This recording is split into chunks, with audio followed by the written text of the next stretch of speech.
got here is a 2025, basically a second gen.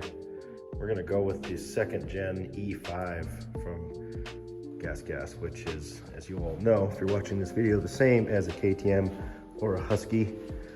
25 model year, started the liquid cooled variant. It also has regen in modes 3 and 6. If you roll the throttle forward, you regen, AKA engine braking, AKA recharge your battery. So nice, cool little feature. That is something that I experienced on this firsthand already. It was pretty noticeable how warm the radiator got, even on a cool day. Just with me riding it around a little bit, I can cut to a little bit of footage. Just the one time that I rode it. Why doesn't ready? Yeah, bro. First off.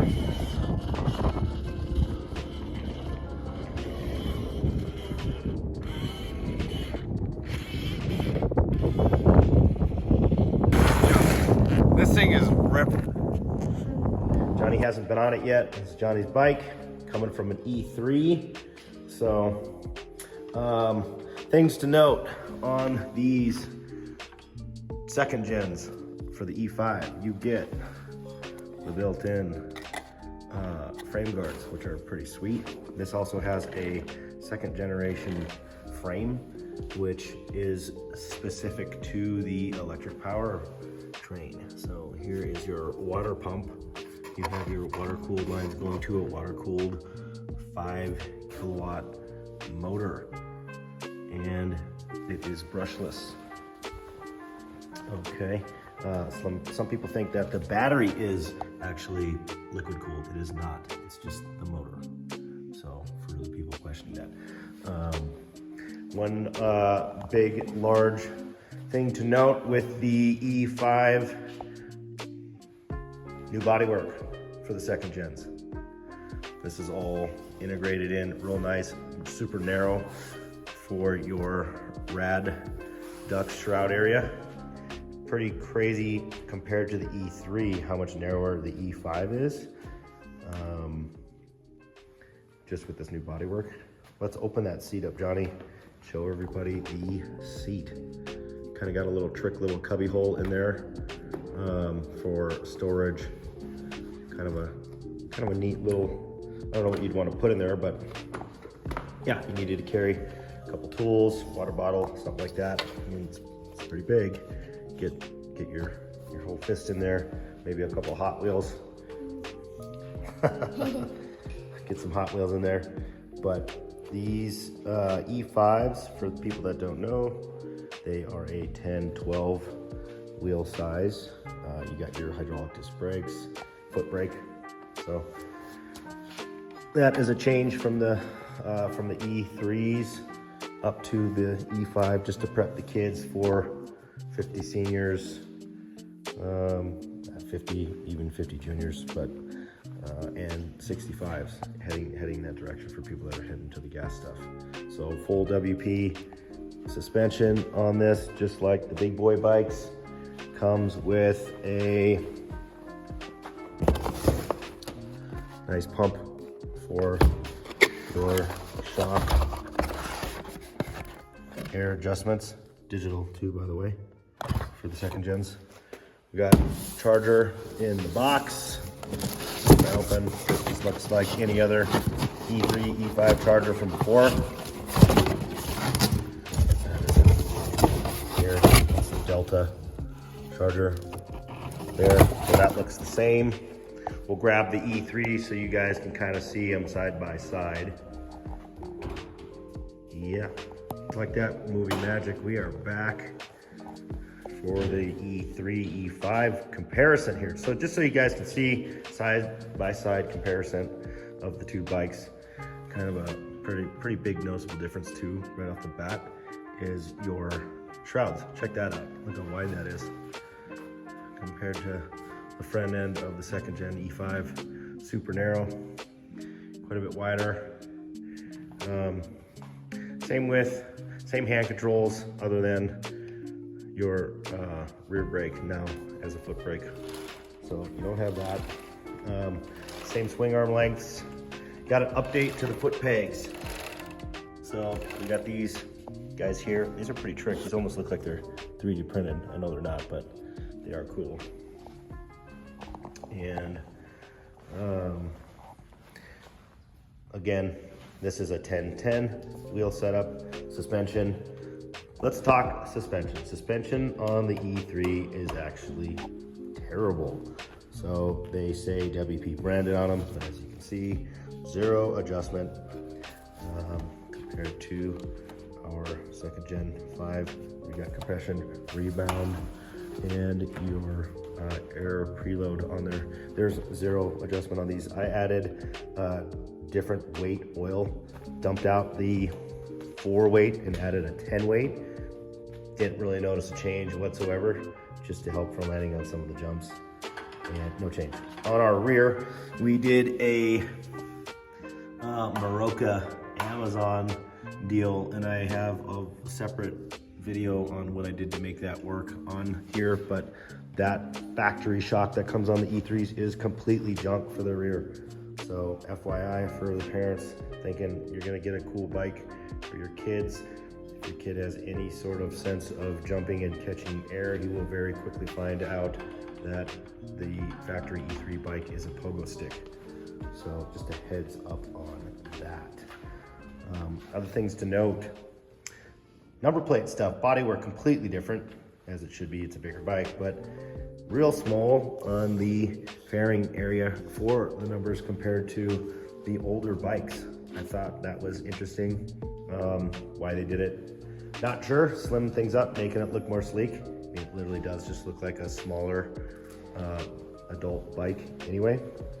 But another cool feature that they did on the second gen is, see all this area here? If you start riding in muddy areas, watered down tracks, trails, what have you, mud packs into that area.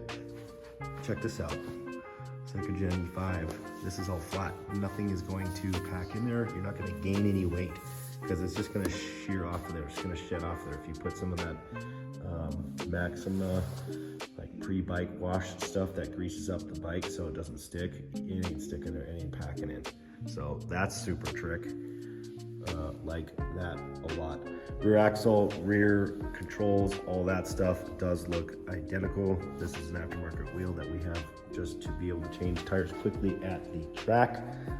That's the only reason that looks different. But factory tires don't seem to have changed. It looks like they are using the what are these, Max Crosses on the front and rear, and we've switched to some Bridgestones on the E3 front and back, and then we got a mud variant. I think that, I can't remember what the mud tires that we use for that, but we keep that for the muddy events. But yeah, just wanted to throw together a quick video of that. Now, seat height stuff, we'll pop over to a quick little cutaway of how tall the bikes are for everybody. All right, so we got it off the stand. This bike, the E3 here, this is a 23 model, and we do have the bodywork lowered on it. That's why you see this big gap underneath the control center right here.